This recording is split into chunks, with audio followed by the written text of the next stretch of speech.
Israel గాజాలోని హమస్ల మధ్య మరోసారి ఉద్రిక్త పరిస్థితి నెలకొంది. గాజాపై టెల్ అవీవ్ వైమానిక దాడులతో విరుచుకుపడింది. ఇందులో 130 మందికి పైగా మృతి చెందినట్లు, మరో 300 మంది గాయపడ్డారని ఆరోగ్య శాఖ వెల్లడించింది.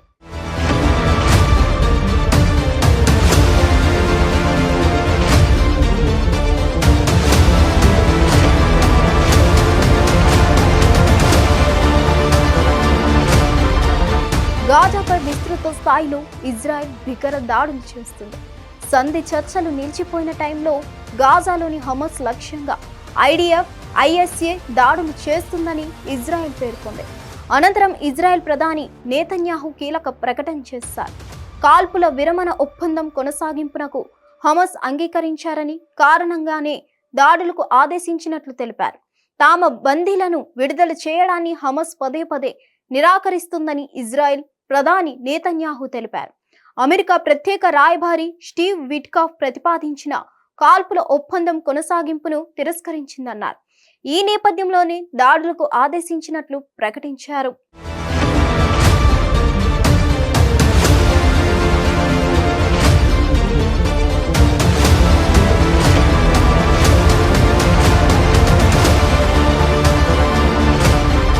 యుద్ధం లక్ష్యాలను సాధించడానికి గాజాలోని హమస్ స్థావరాలే లక్ష్యంగా ఐడిఎఫ్ దాడులు చేస్తుందని ఆయన ఎక్స్లో పోస్ట్ చేశారు. ఇజ్రాయెల్ ఇప్పటి నుంచి హమస్కు వ్యతిరేకంగా చర్యలు తీసుకుంటుందని తెలిపారు. ఇంకోవైపు ఈ దాడులు కొనసాగుతున్న నేపథ్యంలోనే హమస్ కీలక ప్రకటన చేసింది. ఈ తాజా దాడుల నేపథ్యంలో ఇజ్రాయెల్ తమ కాల్పుల విరమణను ఉల్లంఘించి బందీలను ప్రమాదంలో పడేశారని పేర్కొంది. దీంతో ఇజ్రాయెల్ హమస్ మధ్య పరిస్థితులు మళ్లీ మొదటికొచ్చాయి. ఏడాదికి పైగా గాజాపై ఇజ్రాయెల్ భీకరమైన యుద్ధం సాగించింది.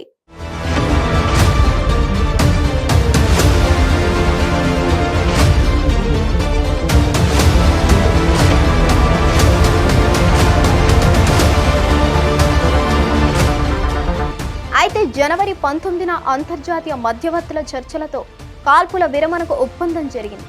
ఈ టైంలో ఖైదీ బందీల మార్పిడి జరిగింది. ఇటీవల ఈ ఒప్పందం గడువు ముగిసింది.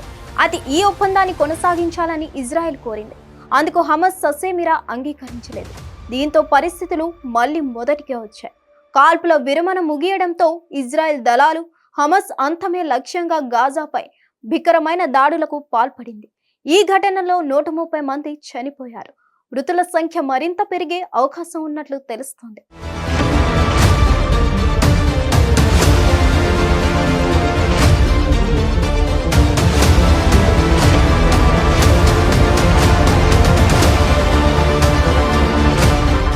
మరోవైపు దక్షిణ సిరియాపై కూడా ఇజ్రాయెల్ వైమానిక దాడులకు పాల్పడుతుంది. ఈ ఘటనలో 2 చనిపోగా 19 మంది గాయాలయ్యారు. ఇందుకు సంబంధించిన దృశ్యాలు సోషల్ మీడియాలో వైరల్ అవుతున్నాయి. కాగా దక్షిణ సిరియాలోని మిలిటరీ కమాండ్ సెంటర్లు, ఆయుధాలు, ఆర్మీ వాహనాలు ఉన్న స్థావరాలే లక్ష్యంగా ఇజ్రాయెల్ వైమానిక దాడులు చేస్తుంది. సిరియాను అసద్ పాలిస్తున్నప్పుడు ఈ స్థావరాలను ఏర్పాటు చేశారు. ప్రస్తుతం ఈ మిలిటరీ ఆస్తులను సిరియా నూతన ప్రభుత్వ వర్గాల ఆధ్వర్యంలోని బలగాలు నిర్వహిస్తున్నాయి. వీటి నుంచి ఇప్పుడు తమకు ప్రమాదం పొంచి ఉందనే కారణంగా దాడులు చేస్తున్నామని ఇజ్రాయెల్ చెబుతుంది.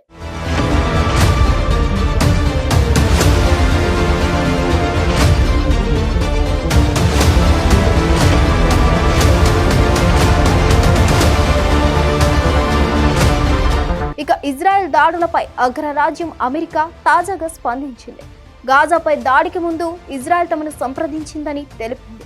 తమకు చెప్పే దాడి చేసినట్లు వెల్లడించింది. ఇజ్రాయెల్తో పాటు అమెరికాను భయపెట్టాలని చూస్తున్న హమాస్ మిలిటెంట్లు, హుతీలు, ఇరాన్కు ఇదో హెచ్చరిక అని వైట్ హౌస్ మీడియా కార్యదర్శి కరోలిన్ లివిట్ వ్యాఖ్యానించారు. హిట్ టీవీ యాప్, ఇందులో short news, live news, entertainment shows, movies, digital magazines తో పాటు మీ జిల్లా వార్తలను కూడా ఫ్రీగా చూడొచ్చు. అంతేకాదు కేజీ నుంచి పీజీ వరకు విద్యార్థులకు స్కాలర్షిప్ కూడా అందిస్తున్నాం. ప్రతి వారం 10 మందికి లక్కీ డ్రా ద్వారా ఒక్కొక్కరికి 10,000 రూపాయలు అందిస్తున్నాం.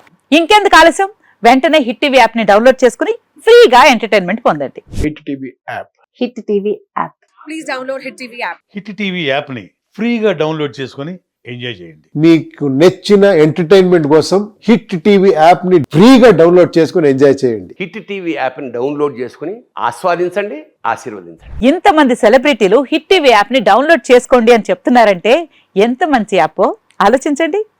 అమెరికా అమెరికా అమెరికా అమెరికాలో చదవాలనుకునే వాళ్ళకి విశ్వసనీయమైన పేరు మన శౌర్య consultancy. UK Law 1 Year Masters. UK Law 1 Year Masters. 2 years work permit up to 5 years visa. Contact Saurya Consultancy. Contact 89851 89851.